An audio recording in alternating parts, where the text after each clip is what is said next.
ahead and kick this off. Well, are you flying for work or are you flying for? I'm flying down for that's my mic on? Oh, it is. Okay. I'm flying down for we're closing April 2nd. So I got to do a walkthrough and I got some contractors coming through and I got the internet getting set up and a bunch of, utilities and all that crap. So Gotcha. Yeah, I just got all my utilities and stuff done up there, and still got to get the septic guy out there, but mm, okay. got at least I have internet. That's my biggest thing. There you go. Yeah, I got to have internet so I can set up the locks and the cameras and all that stuff too. So I'm only going to be there till Saturday. So internet doesn't get installed till Thursday. So I've got a few days to get it done.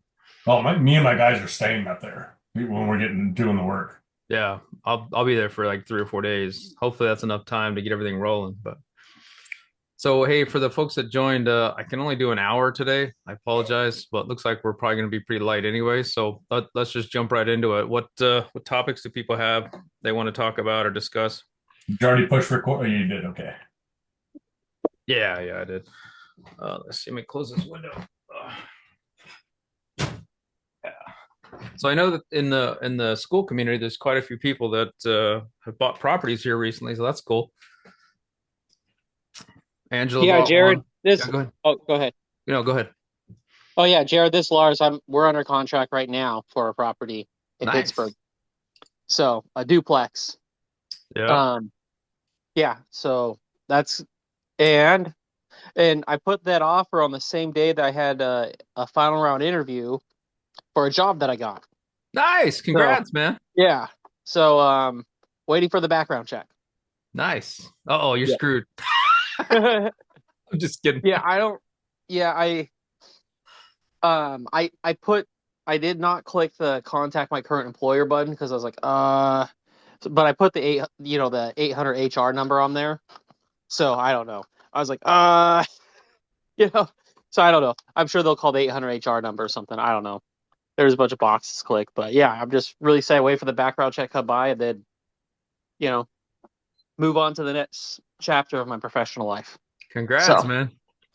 yeah, but yeah, um, the everything was going good, and then we got a sewer scope, and they couldn't do the sewer scope because of blockage. So we're now negotiating with the seller as far as um, as far as paying for it to be cleared out, so the sewer could be scoped. Yeah, it'd be interesting what they charge out that way. In Arizona, they charge about $800 to do what they That's call what it. the quote was to clear it. It Oh, was like okay. a hydrojet. It was about Yeah. $800 for the Yeah, quote. same Yeah, thing. Okay. Okay, so they're right on the same exact quote. Cool. yeah. It was like 850, but you know what I mean. So yeah. Yeah. Cool. Yeah, I saw that I was mentioning a second ago. A lot of people pulled the trigger on some properties, and I'm kind of wondering if that was just coinkydink or the rates dipped just a little bit, right? So I don't know about you, but I got it was a 7.2 or like a 7.18, and I paid points to get to 6.77, which is ridiculous, but whatever. Um, we got a ton of seller credits. We got 17 grand in seller credits. And then I got another 5 grand on top of that we applied 2,500 to the purchase because we got it for 565, and then now it's 5,620, 500, whatever that is. And then the other 2,500 I gave to my agent. So I couldn't take any more of the, there's a set limit. It's a primary purchase. So, but yeah, we squeezed every bit out of it because the ARV, although the ARV I'm saying is around over 600, like 615, 620. A lot of the houses were 630. It was listed for 630, but the appraisal came back at 575. Wow. And yeah, and it sort of pissed me off a little bit because there's not a single house under 600, and this is a 2,400 square foot house. And so even the comps they used were all over 600, but because they saw the list price or the sale price at 562.5, I think they kind of just appraised it at 10 or That's 12K the over. problem with like retail appraisers, like appraisers that for retail real estate properties, is they really don't put in that much effort. Yeah. They rarely, if ever, put in hardly any effort. And I don't know. And the bigger problem is there's so many people leaving that field. It's not like you just go find someone who knows what the crap they're doing, Yeah. because you're stuck with some old geezer who's either stuck in his ways, or you're stuck with the new kid who don't know anything. Yeah, and the kitchen was updated in this house, so it's not like it was old and Right. whatever. But I don't know, whatever. It's just is what it is. I had the same thing on a house or two houses ago. I think that the sale price should be hidden from the appraiser. You know what I mean? That would be my druthers. But oh well. Yeah, that would well, okay, so I think for you that'd work out really well. And for people like us investors, it'd work out well because we're trying to get the most bang for our buck. Where that would screw over is it would screw over a lot of your, and I'm just gonna say this, it'll screw over a lot of your FHA and VA buyers, Yeah, that's true. Because they'll right? praise low. Yeah. Because then a lot of them be praised lower or whatever. So I mean, I reluctantly understand the premise of both sides on that debate, Hey, because okay. yeah, because you shouldn't want to have those big inflated values. You shouldn't want somebody to overpay. At the same time, you also wouldn't want like 10% of the deals, 10% of the deals, 10% of the people who put their property, 10% of the VA FHA buyers to not get the property, Yeah. Well, right? hey, I So heard that I this is probably a rumor and it's probably not true, but I heard on some radio or some podcast that FHA was under scrutiny and might either a portion of it or some of it might go away. Did anybody hear anything like that? Or was that a rumor? Was that just BS? It's not going away. Hmm. They're going to do all. I think believe all federal departments are getting downsized. Yeah. Figured that was the case, but And a lot of corporate is too. I know it's many companies. The one I used to do work for, a bunch of companies are downsizing 5%. yeah. I I, I I do think want to give we're people.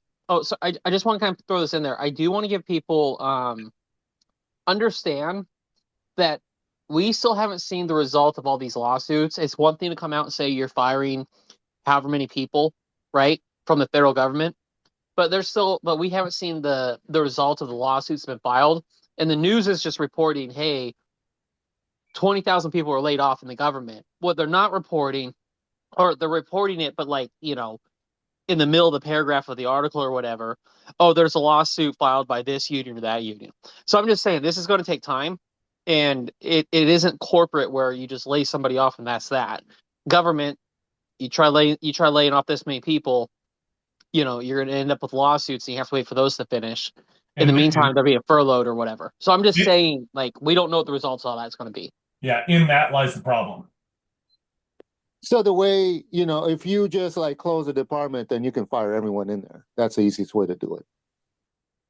Right. But if it's mandated by Congress, who says you have the legal authority? What bill gave you the legal authority to close it down? You see where this is going? Yeah. The ones that aren't mandated by Congress or weren't formed by Congress or whatnot, sure, you can probably get rid of those or come close to it. But the ones that are being, a lot of the ones that are being reported were formed by Congress back in 1950, 1970, whatever, and there hasn't been a bill passed to saying you can eliminate them. So I'm just saying a lot of the news is only telling us like half the story of what's going on here. And that's just kind of what I'm getting to. yeah, time will tell. We'll see what happens. I was just asking because if that happened, I'd hate to see that happen, but at the same time, that would lower demand drastically. And as us as investors, it would be a net positive. Just sorry, being the greedy guy that I am. See, that's why I think right now is awesome because the last two houses I bought, I got pretty significant discounts because there's no buyers, at least in my market. And that also Arizona has a an increase in listings right now, which is close to, well, not close to, but closer to the 2019 timeframe. But April 1st through 15th, I think a lot of those are going to drop right off because I think a lot of people listed, say, January 1 through January 15 after Christmas and decided, hey, let's put this on for 90 days and let's see what happens. And my guess in April, most of those are going to come off, and I don't think they're going to get relisted. So I think for my market, I'm going to be running into lower inventory actually by say 2,500, 3,000 less. And then the demand, or sorry, the contracts, there's like 3,000 under contract every given month or something like that, or I can't remember. But anyway, so I think that right now, I'm glad I got this house because I got it, I think, at the perfect time as far as making disrespectful offers. I think this summer there's going to be less listed and then somewhat more of a balanced market, which sucks for me, but at least I got this last one in there. Yeah, I'm all for lower prices, lower interest rates. Yeah, I don't see interest rates going down anytime soon. Well, I mean, that depends. If you're following macro, I think if unemployment spikes, which we might get some, you were just talking about layoffs, government layoffs and all that, it's going to take some time.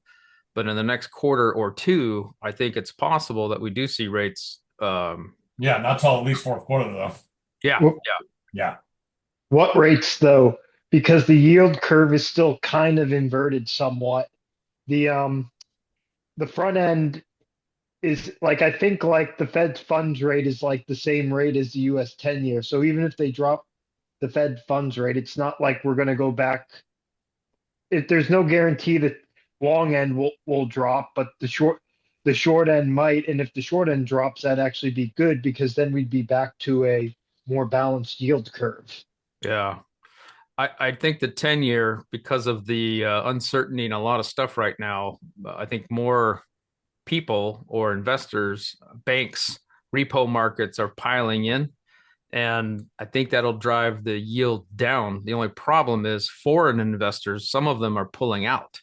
So it's kind of a weird tug of war. It's like, damn it.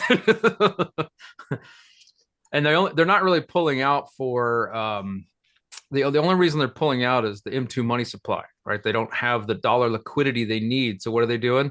They're cashing in their bonds that they have on their books, right, to get that dollar liquidity in those foreign markets. So it's kind of a weird situation.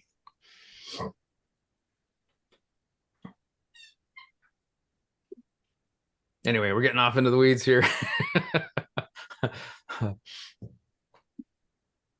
Well, No, hey, I agree, but that's what's going on though, right? Like you yeah. can complain about getting in the weeds, but I mean, where on TV do they even talk about this stuff? They just go They like don't. I don't remember the last time I heard M2 on Bloomberg or CNBC, and I know I don't watch them as much as I used to, but even the YouTube clips or whatever, I never hear them talk about M2. I never hear them talk about money supply. I mean, we can go look up the data fairly easily, but they never talk about that stuff. It's Yeah, just like you'll this never company hear find it. this company. Yeah, you'll never hear that. They don't want you to know. They want to keep it like mainstream media. They have their narrative, and all they're going to do is push Fed, Fed, Fed, and Fed is like they don't they don't have any control really. Yeah, maybe the front end of the curve, but in general, they're just kind of sorry, but they're just guessing, right? They just kind of follow the 2-year and just keep it at that. So if the 2-year Well, drops, then you'll probably see the Fed drop. I don't know about you, but I think the reason why they don't have as much control is because they've lost credibility over the last decade or so, right? And it may even be 5 years instead of decade. But I I'm not saying they've lost all their credibility, but I think because they've lost some of their credibility, they've lost a lot of the control because their control comes from the credibility. So Yeah, what control they had. I mean, it's basically a big right. propaganda smokescreen machine, is all it is. But I think the 2008, we're still dealing with the great financial crisis, right, today. And then, of course, we had our wonderful shut down the world for 2 years, and oh, nothing can possibly happen from that. I mean, come on, man. Well, no, I think they lost a lot of I agree with you on the financial crisis, but I think it took a bigger hit when they said transitory and it wasn't transitory. They said it. Powell said it again. What a I dumbass! know. I can't believe he said that. Oh man. He Well, better be right this eventually, time. He better be right this time because that's the only way you're going to get it back, right? If he said if it turns out to be transitory this time, then the Fed will get some credibility back. But if not, it's a huge gamble. Yeah. uh, they're just talking about a longer period than you are. It is still transitory. Right. That reminds me when Dion says, it's get rich quick as long as you think quick is 10 years. Same kind of thing. Uh, Yeah. yeah, I'm talking to a credit union in Arizona, and I know Matt said to talk to a credit union that's under 3 billion in assets and less than five locations.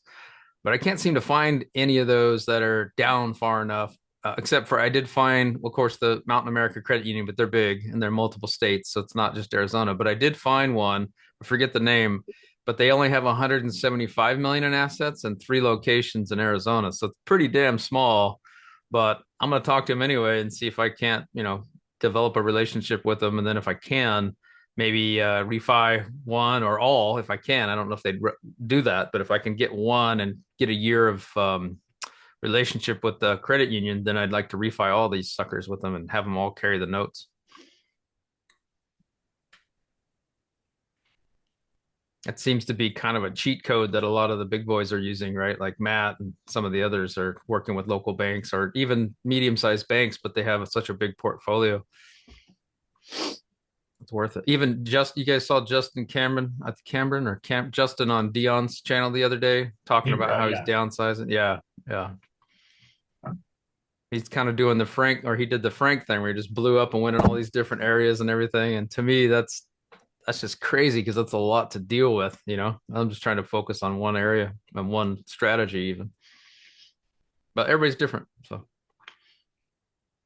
It's hard enough for me sometimes. My markets seem a little too spread out where I need to like tap into different contractors. I couldn't imagine being in like three totally different markets. Me neither. I have a hard enough time keeping track of the three I have now, plus this fourth one. Yeah. Yep. Just because one of my properties is a little outlier and like an hour away from my other properties, it's like a lot, like half the contractors won't even go there. And I have to like kind of build like somewhat two separate teams. You do get overlap, but it's just that is annoying. It's like imagine being in four different markets and having four teams. Ay, ay, ay. Yeah. I tend to do what Dion does, and the valley's pretty big, and a lot of the services do cover a lot of the valley, but this Gilbert house is a little farther than all the others, and so I plan on paying a little extra just for travel and whatnot to keep my same people because I really like them. I've taken a year and a half to build up this team. I don't want to lose them. Hell, my cleaning lady even throws breakers for me once in a while. Hi, Jared. I have a quick question for you. I said, I have a quick question. I'm at the airport, so I'm going to try and talk fast and as long as I can. So I meant to connect with you last week. Sorry we weren't able to connect, but my questions were going to be to you was on your velocity banking, are you putting in your income at the beginning of the month and then withdrawing throughout the month for that? Or are you taking out right after you? Yeah. So I've got multiple incomes coming in from the 1st to the 4th or 5th, somewhere at the beginning of the month. And then in the middle of the month, I have another piece of income that comes in. So yeah, I put in at the beginning of the month, and then throughout the month, the mortgages, utilities, payments, all, whatever bills I have come out of the HELOC throughout the month. Effectively, the HELOC, what I do is it's kind of kludgy. There's other banks out there that set this up and it's way better, but I think they require a first lien HELOC, and I don't want to do that. So mine's a second lien HELOC. And excuse me, what I did with PNC Bank is now I have 3 checking accounts, but I meant to just do 2. I have 2 personal and 1 business account. And so the business account won't tie to the HELOC, so it's kind of kludgy. But essentially what happens is all my money from the business stuff comes into the business account, and then I have to transfer it from the business to my personal, but the personal is all that comes into that one personal account is all the business stuff for the accounting. And then I use that because it'll go right to the HELOC. So I can transfer to the HELOC. And then when I make payments or things come out or bills come out, both my checking accounts are zero balance at all times. And then what happens is when a bill goes out, it pulls as an overdraft. And so it's kind of kludgy, but it works. So that way it just pulls out of the HELOC directly, and I don't have to sit there and transfer funds and all that crap because that would suck. Yeah, that's kind of what I was wondering. And then I just listened to a new YouTube thing about the infinity or infinite Oh yeah, with whole the life HELOC. insurance. Yeah. And so, yes. So have you thought about doing that?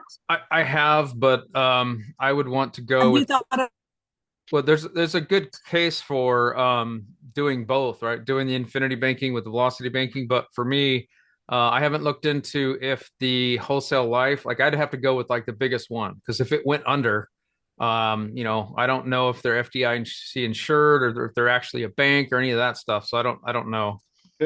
I, well, as an infinite banker, I do it, and that's a huge discussion to have. That's hours long to understand it. It's very complicated. The very, very short answer I'll give you is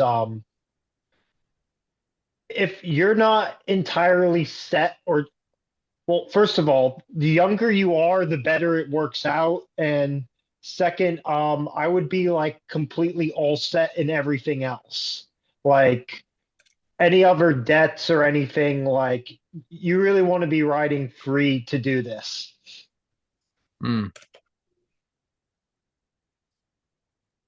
what do you mean by writing free? Like the yeah, like like like where are you? Like do you have like do, do you So have I'll like tell, a so Robert, hold on. So let me tell you, and I can tell you within 10 seconds. So we don't have a lot of debt, like my credit card debt I use basically with 0% financing. So basically, but we do have money on our HELOC. We don't have it maxed. We have I have about 70% of it available. And so we would just be basically trying to offset the HELOC. And then I like the idea of, the velocity banking kind of for going forward because we've now acquired a property and it's just kind of the interest of different things and then possibly paying down some of our interest on our current home, even though it's on a small interest rate. So I'm just uh, basically trying to save even more by paying no interest because I pay no interest on our current credit card. uh, all right? So couple of one thing there. One, I would have a like a good sum of cash. Like if you have an emergency We have fund, that. We have that. actually, We have if you that. have an So emergency fund, actually a whole life insurance policy is a great place to like quote keep your emergency fund just because of the tax benefits, the tax-free growth, and it's actually a very good discipline tool because of the concept of borrowing from yourself. It makes you not want to touch your emergency funds. So it's actually an amazing discipline tool. All right, here's what I'll send you. Go look up a YouTube channel called IBC Global. He is he is like probably the most elite person can you I've put Robert? yeah, Robert, can you put that in the chat for me? Just because I'm at the sure. airport and I can't be writing things down. So if you could put it in the chat. And Yeah. Jared, you're recording this, correct? Yes, yeah. Okay, perfect. I won't be able to post anything because this is at 1:30. I got to leave to get to the airport on time, but I'll do it when I get back a week from now. Okay. I just Are you headed to Arizona? I am, yeah. That's where I'm headed. I'm catching a flight in about about an hour, a little over an hour. So, hey, 80-degree weather. You're heading to Arizona also? Yeah, I told you we close on that house tomorrow, so I've got to do a walkthrough, and then I've got to be back there because we gave them a 4-day extension to stay there while they move. And so I've got to go back for a final walkthrough on Friday because we're withholding funds from them until I do that final walkthrough. Gotcha. What city was it in again? Peoria. Oh, Peoria. wow. Up there. Oh, that's cool because Yeah, TSMC's up there, and those houses are probably going to appreciate a little bit more once they. I hope so. I hope so. I heard it was 100 billion, but then just the other day, I think Trump said 200 billion. Anyway, a bunch of No money's way. going into that Really? area. Holy cow. Yeah. Oh, I- nice. Hey, one more thing. My real estate agent had a question for you. So okay. he said, because you're doing not pad split, not pad split, you're doing rent by the room. Yeah. He says, what is his ratio for guys and girls? I think it's probably about 60% men, maybe 65. It's shocking how many women I have actually, because I would, there's actually one house. See, I think I have 50-50 in one house, but I think it's more than I'd say 60% are men on average. I'd have to go through and actually look. I haven't calculated that. How do they deal with it now? Do you ever have any problems because it is like a co-ed kind of a situation? No, because No? of the vetting. I haven't had any male Okay. female issues that I know of. I did have back in October or last year, Q3 or Q4 last year, I had a guy come in, and it wasn't because of man woman thing. It was just because he was loud and obnoxious and horrible member. And so I lost, you guys heard the story. I lost 4 plus him, so 5 all in 1 month. So I had a negative cash flow month on that house. That sucked. But still, it could have been because he was a big muscular guy. Maybe he scared a couple of the women off. Although one lady, I can't see her getting scared. She moved bodies for a living, right? Like, and she was built. I wouldn't mess with her. But she moved out, which sucks. She told me, or she asked me, she goes, "Hey, can I just stay here forever?" I'm like, "Yeah." She was going to be a long term. She was with me for like 8 months at that point, and so I really screwed up there. So yeah, with the rent by room, you definitely got to vet like crazy because one bad apple could spoil the whole bunch. Do you have like feedback that people can get back to you quickly? Not really. I mean, yeah, in the tool they can rate anonymously through the Pad Split app, but nobody did. And I desperately was trying to find out what was going on, and I couldn't find out to the fourth member. And when she left, she said she'd tell me once after she left. She wouldn't tell me while she was there, so I had to wait another 2 weeks. And then when she moved out, then she told me, and it was the guy, and so I had to go talk to him and ask him to leave, and it was just a disaster. So, but I'm glad it happened because I thought I'd vetted well, and apparently not. So now I'm pretty stern up front and very direct and whatnot. Like Casey from Brick by Brick Wealth a month ago, she did an interview, I think, with Zuber, or maybe it was at the ORAD. I can't remember, but she basically said, "Hey, take your heart out, rip it out, throw it on the ground, and then you can be a landlord."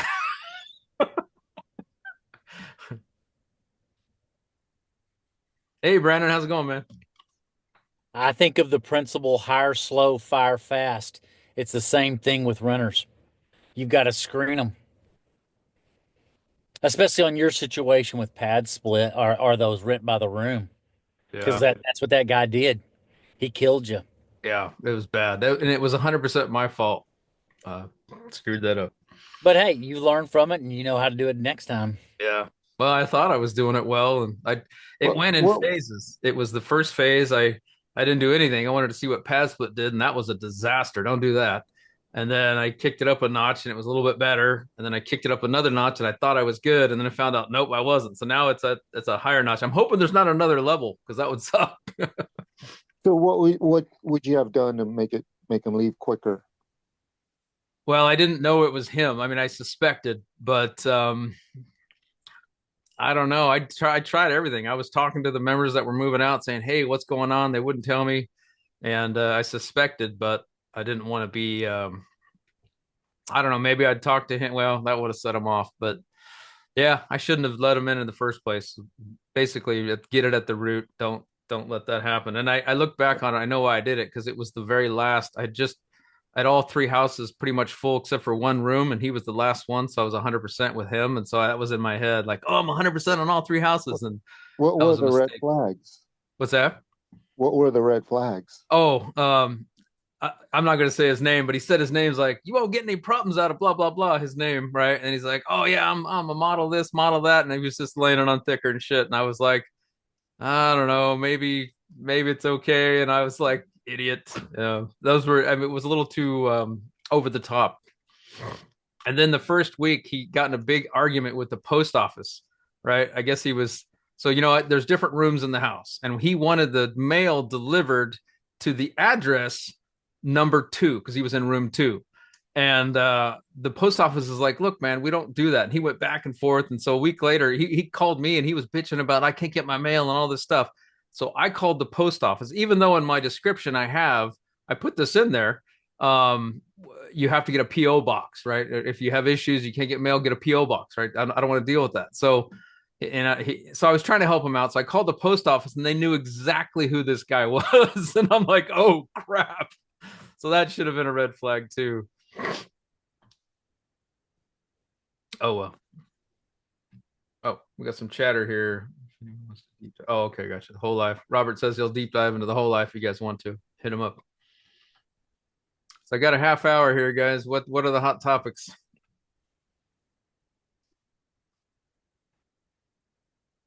Do you do any background checks at all with your people moving in? So I will be. PadSplit does the background checks and presents the data to me. So I don't take evictions. I did try it. It didn't work for me. Other people say it works for them, but I'm not doing that anymore. If I see the eviction, I just deny it right away. Are you using PadSplit on the new one? No, well, no, not up front. But if I screw it all up and I can't seem to fill it, then I will. I'll go back to it. But I'm going to give it my shot. But how are you going to market that? Like on Zillow or? I'll do Zillow, although I'm not going to expect much from it. But I'm going to use all the Roomies, Roomster, Furnish Finder, all those. Okay. And Facebook Marketplace, even though I haven't had any luck with it, but I'm going to do it anyway. Might as well. It's free. I might pay for the $5 boost or something to see what happens, but I've had good luck with that, with selling items, but not with renting rooms. The boosting it. It's like if you're selling something, like in your garage or tool or whatever it is. I've had good luck with boosting that, but not with renting any rooms. I don't know about you guys, but I was gonna try Hemlane too. I was gonna reach out to Dana and see, because I think I heard them say like it's $2.50 a room or something like that, and that sounds awesome. But we'll see. And if you caught Zuber's thing with her the other day, she says that the way they operate is they pay instantly. Like every time somebody pays, they just basically send it on to you. So it's not like a lump sum. And with my situation, that would be fantastic because then more of the income can come in earlier and bring down my average daily balance on my HELOC. So that's one of the drivers for looking at Hemlane, because most of the property managers, PadSplit included, they save it up for that whole month and you get it on like the 4th or 5th. And so, So you use your HELOC to fund the deposit? Down payment? Yeah. So I use the HELOC like a checking account. So everything goes into the HELOC and everything comes out of the HELOC. So the checking accounts and the business accounts are just front ends and they're always at zero. Jerry, is there anything that you have trouble paying through your HELOC? The only time I've had an issue was once at Starbucks. I was using my debit card and they declined it, and I'm like, "What?" So I had to actually go on my phone and. Oh, so you have a debt. Yeah, I have a debit card for both accounts. So you have a debit card that's hooked up with your HELOC. Yeah, well, the front end of the HELOC, I have 3 front ends. I have 2 personal accounts, one that's actually used as a personal account whenever I, like, say, buy Starbucks or go out to dinner if it's not a business thing. I have a credit card, business credit card for those type of things also. But I have an account for personal, account for business, and then another account that is business also, but it has to be a personal account because PNC won't tie the business account to the HELOC. So it's kind of kludgy, but I only have to mess with it once a month when I get paid from the business stuff. Although I just got $177 from the Amazon affiliate link. That was cool. I was like, holy crap, dude, that's a sizable amount of money that came into my business account. So wait, why would you use? So you basically link them together. So let me kind of walk you through. Hold on a second, Robert. So let me ask you. So walking me through this. So if we have a HELOC through a major bank, like in Minnesota, it's Bell Bank, and that's where our primary home mortgage is through too. That's why we have. But our HELOC. So when we bought our house, we went in immediately and got a HELOC just for future possibilities. Didn't even know anything about velocity banking. So it's connected to our checking account through Bell Bank, where I make our personal primary home payment through. So can you walk me through how that would help? For me, I'm using PNC Bank, and doesn't matter, I guess, but I have the HELOC there, and all of my income, every dime, personal and business, funnels through one of those accounts and then goes to the HELOC. So it pays the HELOC down. And then throughout Okay. the month, the utilities and bills and mortgages and stuff come out, and it's a net positive at the end of the month. But it's, let's just say you start with 30 grand. For me, it's about 11K run rate, and so every month I pay down my HELOC by about 11 grand. So at the end of the month, it goes down to basically zero, but then it goes right back up about 19 grand or so for that first month. And then the next month it comes down to about 8 grand, or goes to zero, but then it goes back up to say 8 grand or so. Depends on your positive cash flow run rate. Right. So Yeah, that makes sense. yeah. Well, why not use it that way rather than it setting in your checking account? Because ours normally just set in our checking account. Yeah. Month after month, and I'm like, oh, it's just sitting there, it doesn't earn anything whatsoever. Yeah. So why not pay down your HELOC so that basically you're paying least? And that's what I was saying is we've been paying interest only on our HELOC because we did some renovations on our house when we first moved in. And so my thing is why not that money go towards a HELOC and not pay that interest? Yeah. Or lower interest per se. Right. And then I'm using 0% credit cards too, to pay the Us too. Yeah. And so that way Yeah, you're sort of double dipping on the same type of principle, because your credit cards are essentially the same thing as a HELOC. It's just the HELOC you can use to pay mortgages, where your credit cards you can, but you have to go through a third party and it costs money, and I don't like that. So the HELOC for me is a good way to go. If you're good with your money, if you can balance, budgets and you're disciplined, then it works great. But if you're not disciplined, I wouldn't advise anybody to do this, because I could see Exactly. Yeah, I could see somebody. Most people can't do this. I will tell you that I have a daughter, and she lives paycheck to paycheck. She overextends herself all the time, and she wants to do this. And I'm like, oh, I don't think it's a good idea. You won't. Yeah. Not good. The mortgage thing. So I was thinking, because of our mortgage being through Bell Bank, our HELOC through Bell Bank, if I'm putting money directly into my Bell Bank checking account, and then or I put it directly to a HELOC, can you directly deposit into your HELOC with your W-2 job or no? Yeah. I have my checks. So you could. Yeah, I've got multiple income streams. I think like 5, and all 5 of them come into one of those accounts. And as soon as it comes in, I have to manually transfer it, but I transfer it to the HELOC. That way, my average daily balance on the HELOC is as low as it can be until the end of the month, when everything has to get paid, or throughout the month when things get paid. So you can't just directly to deposit it into the HELOC? There are banks that can do that. There's 2 that I know of. I don't know them offhand, but they require a first lien HELOC. And I don't want to do that. Like, I know some people that do it. No, I don't. Might not. Yeah, but they're a first lien HELOC. Mine's a second lien. So I'm just going to leave it because we're not looking to actually change that. So I'll keep it the same. So that kind of answers that question. So basically, you paid into. So let me run this. You paid into the bank, into your checking account. You directly transfer it into your HELOC, and then you pay all your bills off your HELOC. So why not just transfer it back into one of those banks from your HELOC right after you transfer it and bring it down when your payment's due on your mortgage? It pulls it when it pulls it. Is that what you're doing? Yeah, everything's overdraft. So they wouldn't set it up the way I wanted. So when I said it was kludgy, it's kludgy because everything's done through an overdraft. I get like, I don't know, 30 overdraft statements a month. And I asked them at paper in the mail. And I'm like, can you guys stop sending this? Like, sorry, it's a legal thing. We have to send it to you. I'm like, okay. So I get all this freaking junk mail from every single overdraft I get in paper. It's like we're killing trees, but whatever. It's kludgy, but it works for me. Yeah, I agree. I'd rather it all be electronic. Yeah. There's more and more banks that are starting to offer. Well, I'm excited to try. Go ahead. Offer. How long have you been doing this? About a year, and about 14 months, something like that. Year and some change. it's pretty cool. Okay.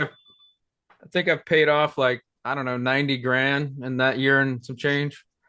Because I've done this like 3 times Well, I now. think it's amazing. Yeah, it's cool, man. As long as you I think can. it's amazing. I mean, yeah, I like the money just growing and growing and growing and not paying Yeah. it. I like to actually, I like to screw the banks. Let's just Yeah. be honest. I'm tired of paying so much interest.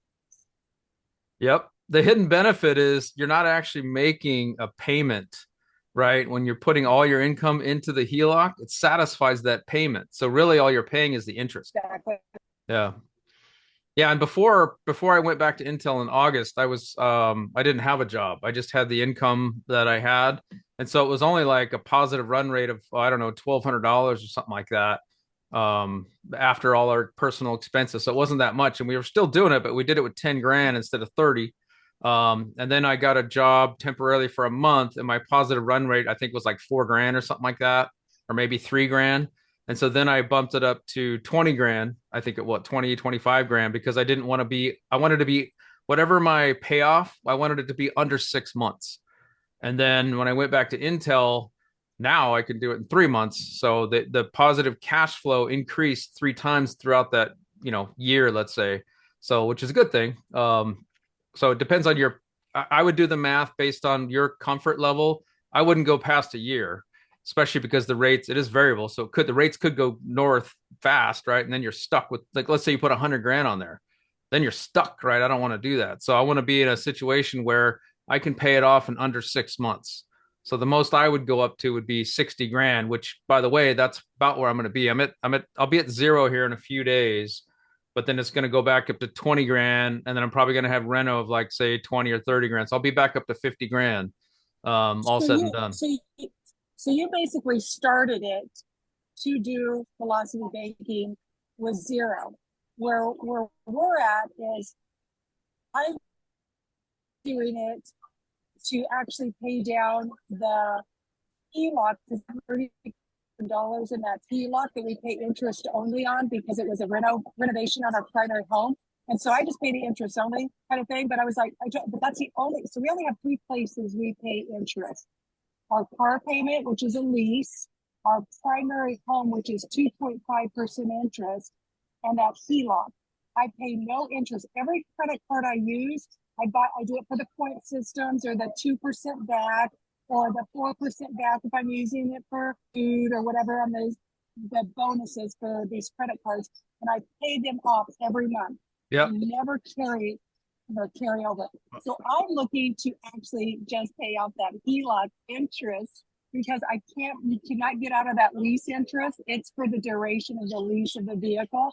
So I can't get out of that. Yeah. But I have watched the lady who teaches this velocity banking that you recommended. Fantastic. And she showed how you could, yes.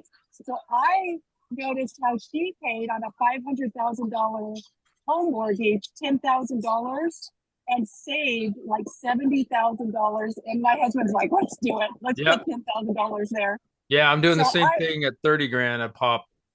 Exactly.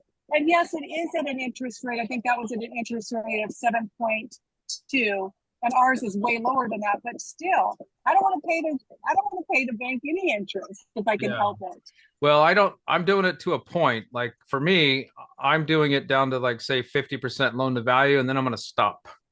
Because you got to weigh the opportunity cost of the money you're using to pay the HELOC down. Now, in your situation, you have a HELOC, so you want to get that to zero. You want to pay that off.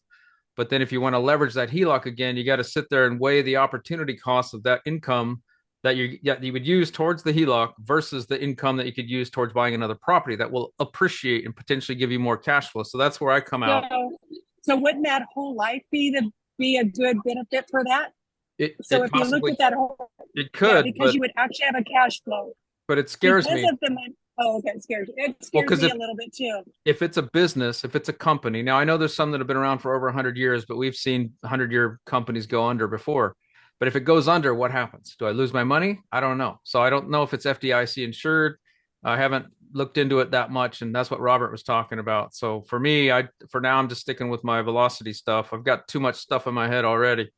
And that might be the reason I go back. What's that? I said, I'm with you there. I'm in the same boat. I like that concept of it, but my thought is why not try the velocity for a short period of time, see how it works, see if it works in my favor, and then look into doing it.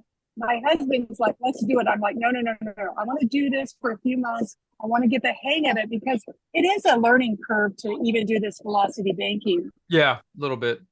The high level is you're just using your HELOC as a checking account, and as long as you have positive cash flow, you'll pay down that balance over time. So I just want to make sure I do the math to Exactly. where that over time isn't more than a year, or for me more than 6 months. I don't want to. I'm kind of risk adverse in that way. Me too. Yeah. Now, Jared, this is Lars. Hey, Lars. I'm slightly different in that so I borrow my HELOCs for down payments on the properties, and I just make sure my cash flow can pay it off on a 10-year amortization. So I mean, like I'm basically getting into this next house for pretty close to zero down, but I have enough extra cash flow to where to where it'll pay off the interest rate plus principal that I'll borrow on a 7-year amortization on the duplex. So I mean, there's many different ways. Yeah. Because I just hold liquidity. So this is my reasoning.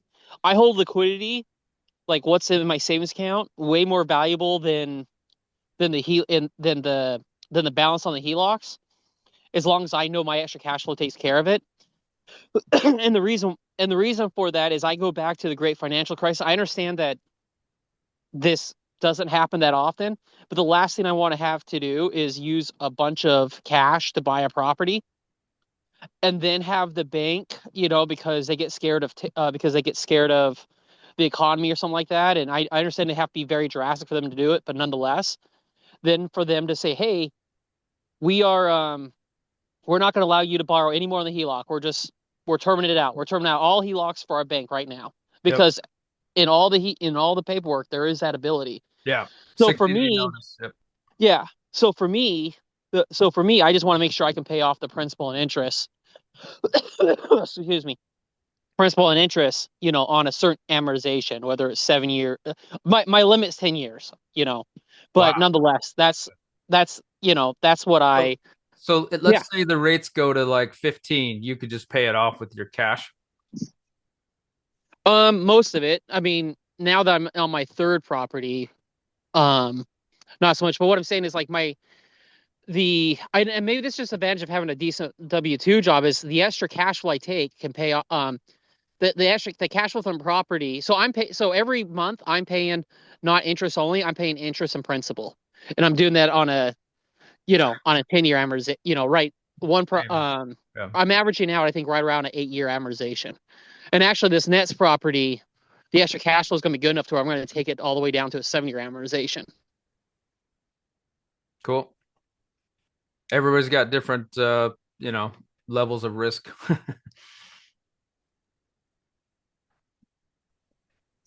Well, we've got about 10 minutes.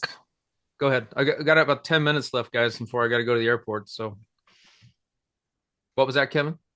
Sorry, Jared. I was just saying, when can you pull out a HELOC? At what? Is there like a specific amount of equity that you generally need for them? I'm sure they'll vary, but I think banks, I don't know about right now, but if you're 80% loan to value, I don't think you could get a HELOC, but maybe. But if you're in like the 60 or 70, you might be able to get that half of that 10%. Does somebody else know? Because I'm at 60% loan to value on 2 houses, and then the house that I pulled the HELOC off, I'm under 50%. I'm like, it varies, Jared. It varies by institution. Like First Tech Federal Credit Union will allow up to 90% CLTV. Wow. So that's what I'm using. Did it change? Did it change? Because I did this in 2021 is when we took our HELOC out right after we bought. And we put 20% down and we ended up with that extra 10%. So they did 90% value because they allowed us. Yeah, I think what it is on personal residence, they do 90, and on investment properties, they do 80. Okay, makes sense. I think that's what it is. So what's the line of credit? So let's just say, for example, $1 million home, you put 20% down, so you're $200K in. 100,000. You're able to say again? 100,000. As in you're allowed to do it, right? 100,000 line of credit. Gotcha. Okay.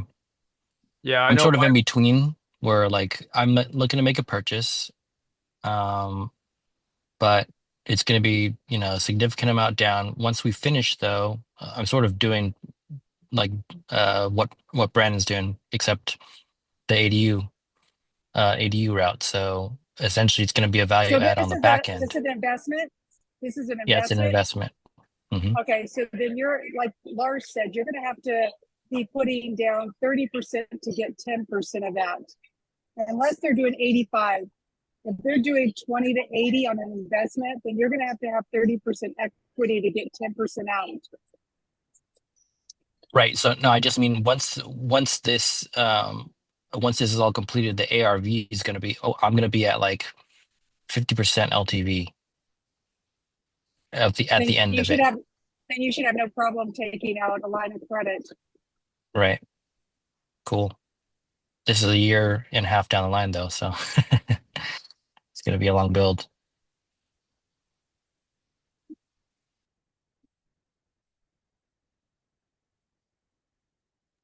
We actually just submitted the offer today, so we'll see how it transpires.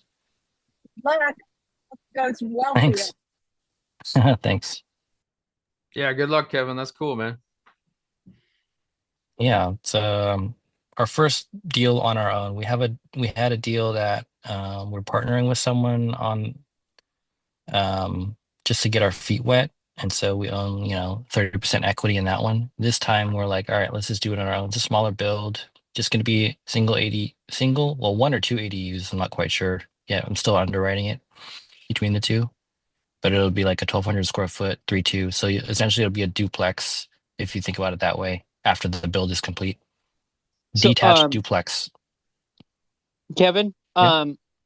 What's up? Mike had a conversation with Jonathan from Convoy yesterday on YouTube, and I think he was Yeah. saying he has one fund that is now allowing him to do 80 15% down. Obviously, it's a higher interest rate, but you may want to reach out. And I think he said it was I don't remember the interest rate. For 7.99 is standing in my Yeah, head, but it basically might have eight. been Yeah. Yeah, yeah. it's a bridge loan. So it's a bridge loan, 12-month or 18-month interest only, No, no prepay. And then yeah. and it's Okay. 7.99 for experienced investors, which No, I no, am no, not. no. He came out. No, there's one that's doing 30. No, yesterday he had one that they're doing 30-year money at 15% down. Oh, I'm like, okay. yeah. So you may want to. In I he was kind talked of to him the other cautioning day. That's people why. using that. Yeah. He was kind of I just saw it yesterday. I'm pretty sure I saw it yesterday. I think I watched. I think it said the video had been posted 2 hours before that or something like that. Yeah. Yeah. So Yeah. Sometimes they're talking real time. And so sometimes the data is not 100% accurate. So Kevin just said he talked to Jonathan the other day. I had the same experience when I talked to Jonathan at ORAT at the event. I Yeah. said, "Hey, I saw the video," and he was like, "Oh yeah, that was a he misquoted or something had changed, right?" So things, right, Yeah. because yeah, they are talking real time. Yeah, to your yeah, point. So because yeah. originally it Okay. was like I think it was 65, and then it went to 60% loan to value or something like that. I can't remember. Oh, yes. So that's a different thing, right? So Yeah, that so was they the have a 60. 30-year fix. Right. So I have a 30-year fix, but that is essentially 40% down. But you get it 5.8, 5.875% You have a 30-year 5 year fix. balloon, right? No, that one's 30-year fix. Oh, I mean 30 year fixed, but there was something. So they do Oh, have 5 year on prepay. That's what it was. You couldn't pay it off. The yes, prepay penalty of five exactly. years. Yeah, and I It's was a like, it's a I didn't like 5-year that. 3-2-1 prepay Yeah, essentially like a, or 3-2-1-1-1 or whatever it is. yeah, So essentially you pay more points, but that's to protect them, of course, of like, oh, well, you get the low rate, but now you're paying 3 points or whatever it is if you want to refi.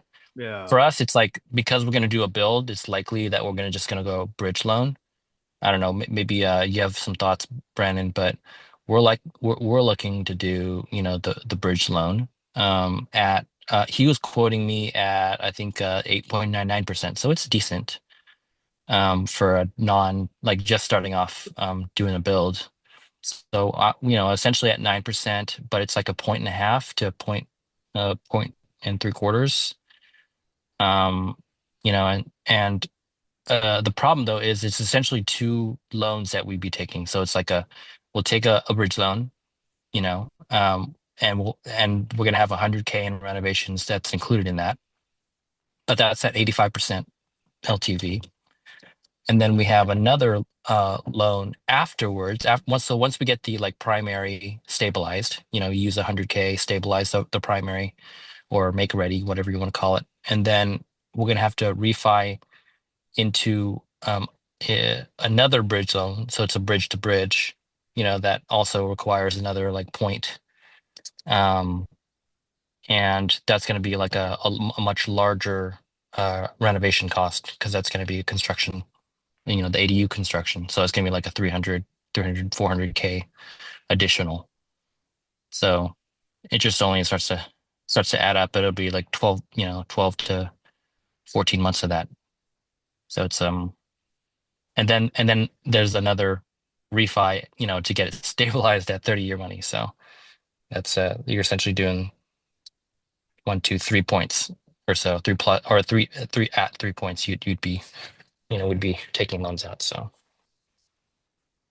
I've been looking into other getting quotes from other lenders as well that are trying to be competitive too. So I'll see what transpires.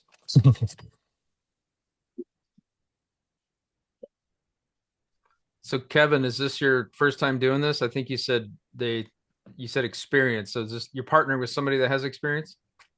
Yeah, I partner with someone that has experience on a project that is um he's experienced. He's got like 8 years doing this, just building ADUs.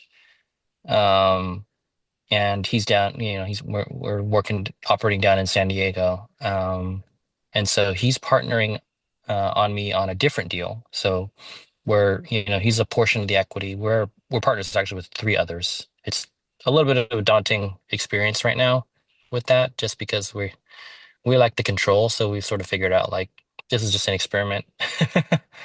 Um, and I like the control and I like to move at my pace. Um, but I also don't want to like step on their toes just because they're the more experienced players in the space.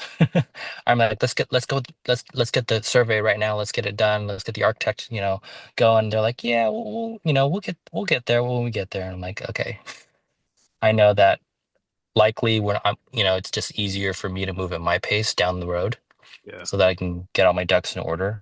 So partnerships are likely, at least larger partnerships, don't seem like they're for me. I might do like a single partner kind of deal if we want to eventually do that. But I'm trying to do a you know proof of concept at this stage where we're going to be buying so yes, long-winded answer. This will be our first time doing it on our own. Yeah, I had to Um, put a larger down payments on my two DSCRs because I was considered a novice investor. And now after Brandon, right. correct me if I'm wrong, but I think after 1 year, after you have a property, and then after 1 year, then you're considered, I think after your tax returns, then you're considered not novice anymore, I guess, something like that. Is that Yeah. about right? I mean, that's my understanding. Yes. Yeah, that's what they told me. So, but I talked to Steve Dow, and because he was like, you have to be an investor, you know, this is when I was referring to the 50/40/10, but I believe, and I also talked to Lending One, I believe that they are considering it that I'm not a novice investor if with this other deal, the partnership deal that I have, and that's been 3 months essentially from now. You know, January was when we closed on that one. I know So, the credit unions told me that even to do a loan, I needed to have 2 years of tax returns so they could, see that I was oh, operating, so that kind wait, of stuff. so but for the credit unions, oh, but that's not through your W-2 stuff, right? Like that's not a personal thing. There is another one, another credit union I mentioned before. Well, they'll actually do 10% down if you have a W-2 on an Yeah, investment property. So that's pretty cool. But I also need 2 years, or supposed to. But they said after I get my tax returns done this year, just because I have money in the bank and other properties, that they would talk to me and we'll figure it out. It's possible, but I'm not holding my breath. gotcha. But Yeah, we were getting credit. we're getting quotes from credit unions as well. This is again back to the 50/40/10 that I was trying to do on that other property I mentioned, which is still up in the air. But that one is potentially that one's the same thing. We had a credit union, they do 10% down, and it's essentially a 50/40/10 without having a large. They were quoting like 6,875 for theirs. Really? And so I'm like, yeah. And Who so was I was that? like, oh, this is Home Street. They do a lot of work in the West Coast, Seattle, or I should say Washington, Oregon,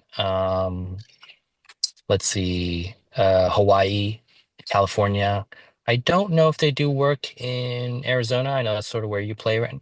But Home Street, I can give you the contact. She was a great wealth of knowledge, and she's been doing it for 18, 20 years. I think she's what she mentioned. Wow, But that's awesome. 6.875, this is probably a month ago or so when I spoke. So it's potentially that it's lower. Um, Now this they'll is still need investment, not a primary. investment, correct? Wow. Yep. And they allow, they so essentially allow second mortgage, they also provide them, I believe, Was that 20% down? no, it was 10%. No, I'm sorry. I think this was 15% down for them. Oh, okay. I don't remember if it was 10 or 15% down, but I know it was 15% down actually, but I don't know if there's the option down the road if you're more experienced to, get higher leverage. Um, I feel like I but got, through Steve Dow, for sure, that's a 10% down one. yeah. Um, yeah. But this is sort of the sort of in between, right? Like you get 15% down, but you get like essentially 1 percentage point, if not more, better than Stephen Dow's what was quoting me. Yeah. So, Steven's it's high a on trade-off. everything, I think. Yeah, yeah, which it makes sense. You have to make money on, Yeah, yeah. they're a publicly traded company and whatnot. So, um, yeah, but I've been trying to get my head wrapped around that stuff, and also trying to look into formulating an LLC, if anyone knows anything about that. Yeah, I've done it. Well, for the anonymity, I should say. Is that how you're doing it, or are Yeah, you? I did the whole Wyoming as a holding company thing, and then I set up my LLC in Arizona for the properties to be held in, and I did all that, trying to keep the anonymity, and it worked.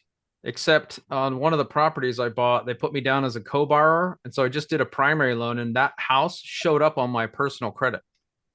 I was like, Oh, son of a, but that's okay. I'm gonna refinance that thing anyway, and I just want to make sure that when I do the refi on that, that it's just under the entity and not my name, because I was listed as a co-borrower, and it gotcha. caused kind of a problem because it fortunately my debt to income didn't take that big of a hit, but it was Yep. just like, damn it, Yeah. it was an anonymity thing and also an entity thing, and so I've got three with my primary or as under my name, and then two under the entity with DSCRs.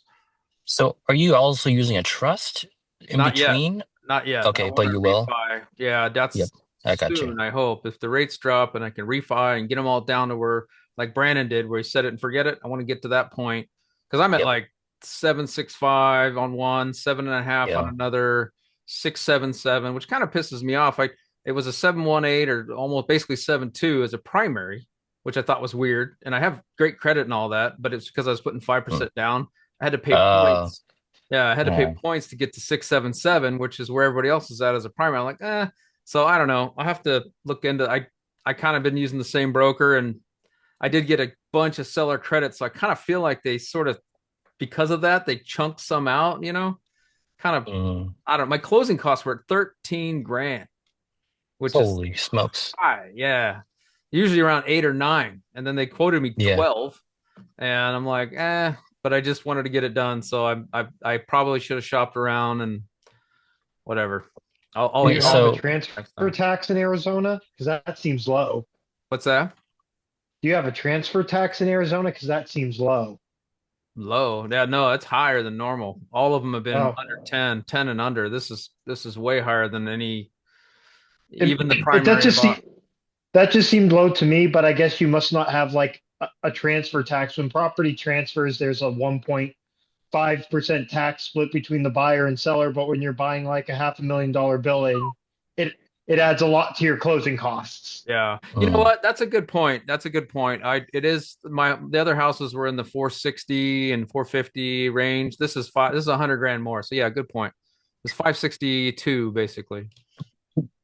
So Jared, back to your LLCs in your Wyoming. Did you just do it through LegalZoom or No, I did it. I did the it Arizona ones, I through should say? I did it through Prime Corporate Services for the first setup, and they were okay. I mean, I wouldn't use them for anything else, but setting up the LLCs was fine. They did my registered agent, and they bill me once a month, like $9 or whatever for that. That's fine. And then How long did it take? like 2 or 3 weeks, something like that. It took a little while. Mm, And then that was okay. okay. And then I see your handlers, and then I got to go after that. But and then the other one I did through KKOS Lawyers, which is my Kevin Kennedy's my lawyer. So, and that was way more expensive. So I wouldn't recommend that, although it's very thorough. And they Yeah. sent me all my booklets and everything, and they were very, very thorough and Yeah. explained a bunch of stuff. So yeah, what's up, Lars? So I just want to state if you're going to go, so how long it takes to do the LLCs will vary from state to state because it takes how long it takes them to record it. So Wyoming's fast, Pennsylvania's slow. So like you quote, so how long it takes you to do in Arizona, it's going to take me in Pennsylvania to do longer. Right. So Mm, that's one thing. The other thing is with the Wyoming LLC, if you do not, and this is why I would at least recommend if you're going to do the Wyoming and then your other LLC, I would at least have a lawyer do the Wyoming one because you need to make sure you have the right language in the to have the charging order protection. So if all you care about is anonymity, then sure, do LegalZoom or do legal website, whatever. But if you're going to make sure you have the charging order protection and the anonymity, you want to make sure there's like certain language you have to have in the articles, or else you'll just have the anonymity. You won't have the charging order protection. So gotcha. yeah, so I just when you're figuring out how much you want to spend and how you're going to do it, if you're going to do the Wyoming LLC for both of those, you know, um, Yeah. I'll you need might to want to pay do a lawyer to do the essentially, Wyoming, and right. then and then just use some website to do the others or something like that. I would imagine, or whatever. I'm using KKOS lawyers because I was really impressed with them. And and like Jared said, it is more expensive, but to me, it's just look, I'm going to be buying, holding, buying, holding, buying, holding. So it's worth the money for me. If I was flipping, Yep. I don't know if it'd be worth the money. Well, I would say it's worth the money at least for the Wyoming one for sure. But Yeah. like like he said, they are very thorough, and I appreciate that. I just look at it this way. I'm paying some legal expense up front. That's how I look at it.